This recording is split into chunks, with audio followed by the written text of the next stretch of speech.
bienvenue dans Villa Uli.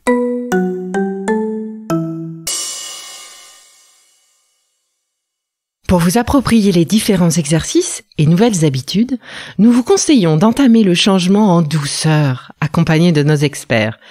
1 à 2 capsules par semaine suffiront pour vous nourrir de ces nouveaux exercices.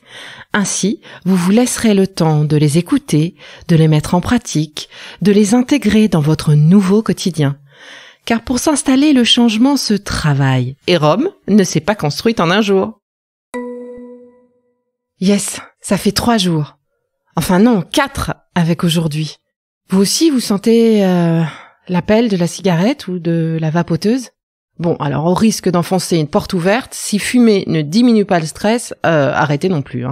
Alors pour nous aider, j'ai demandé à Eugenio une méditation de pleine conscience pour mieux maîtriser ces moments où la pause clope montre le bout de son nez. Alors écoutez sa réflexion, pratiquez à chaque fois que vous en ressentez l'envie. Allez, c'est parti.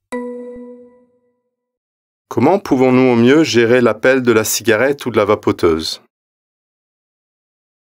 En fumant, nous allons simplement diminuer les symptômes d'abstinence de la nicotine pendant un court laps de temps, c'est-à-dire diminuer les symptômes d'un manque de cette drogue. Quand nous fumons, nous sommes dans une habitude avec un stimuli qui nous donne envie de fumer. Et en décidant d'agir, c'est-à-dire en fumant, on obtient une récompense, soit un apaisement ou une perception subjective de moins de stress. Mais voilà, cette récompense va provisoirement diminuer les symptômes d'abstinence. Et à chaque envie de fumer, nous renforçons et ancrons l'habitude de fumer dans notre mécanique corps et esprit. Prenez un peu de distance. Que se passe-t-il quand on fume ?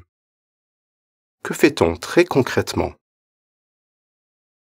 On arrête de faire ce qu'on fait. On va par exemple sortir à l'extérieur et on va respirer profondément la fumée.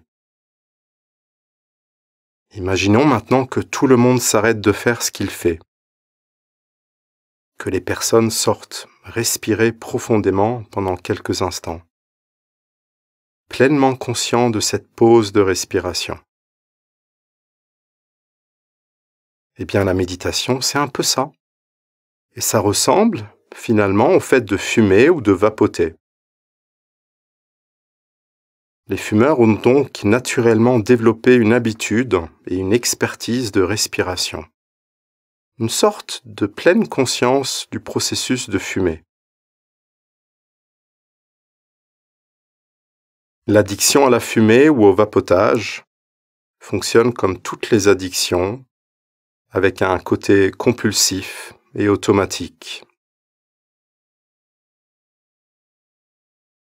Lorsque nous n'avons pas accès à notre objet d'addiction, nous pouvons expérimenter des effets de manque et d'abstinence dans le corps, avec des sensations très désagréables et peut-être de l'irritation. Dans le processus normal d'arrêt du tabac et de la fumée, nous sommes tentés de substituer ce manque ou d'y résister. Par exemple, en essayant de ne pas y penser. Est-ce que cette méthode fonctionne pour vous ? Si je vous dis de ne pas penser à la cigarette, est-ce que ça fonctionne ?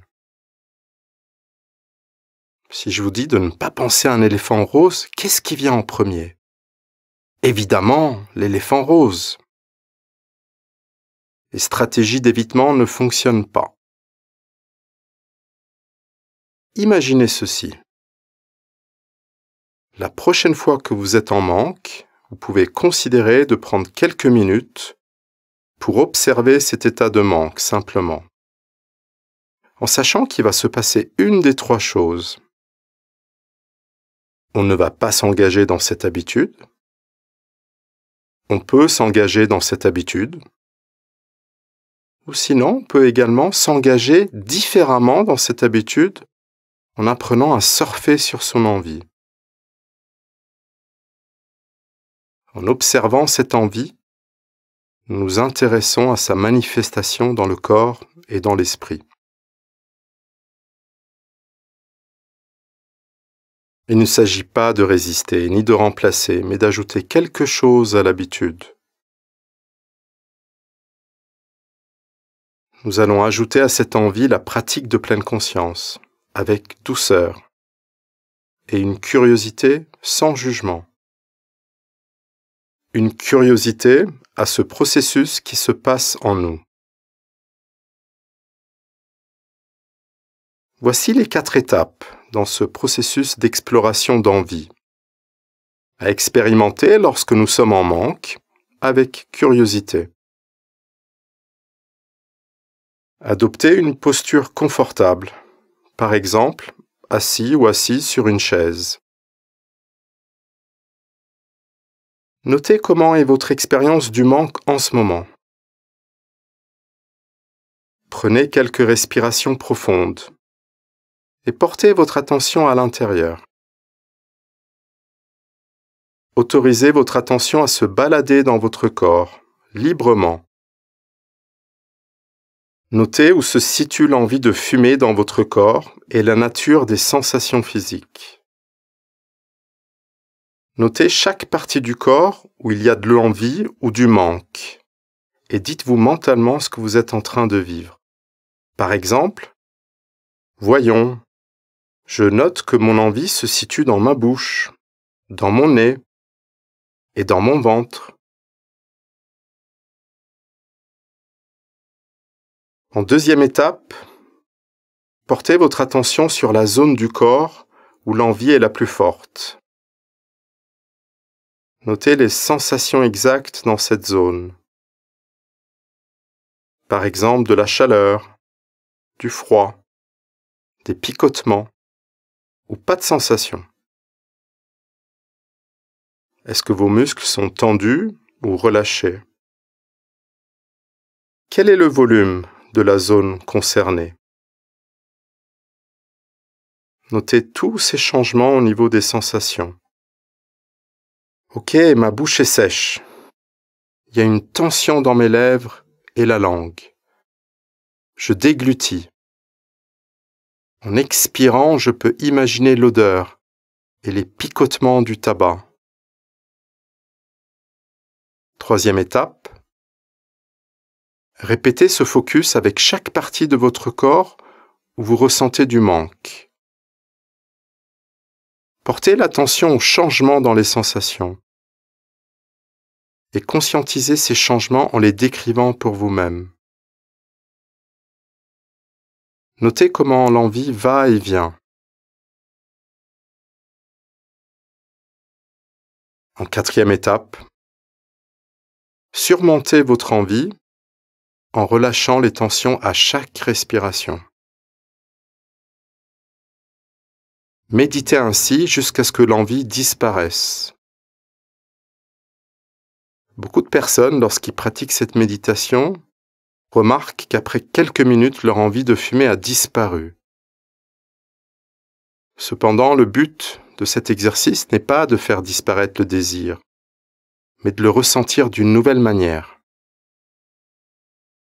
Si vous pratiquez régulièrement ainsi, vous allez vous familiariser avec vos envies et apprendre à les surmonter jusqu'à ce qu'elles diminuent naturellement. Si nous apprenons à avoir de la curiosité pour nos envies et à prolonger le moment où ces impulsions surviennent, nous pouvons commencer à générer une flexibilité comportementale. En prenant conscience de nos réactions, nous pouvons mieux gérer nos actions et nos décisions. Bravo pour cette méditation avec Eugenio. Pensez à la refaire à la place de chaque envie de cigarette. C'est une belle habitude à prendre sur les prochains jours. Alors, on se retrouve pour la suite de notre programme avec Caroline, notre experte phytothérapeute et nutrition.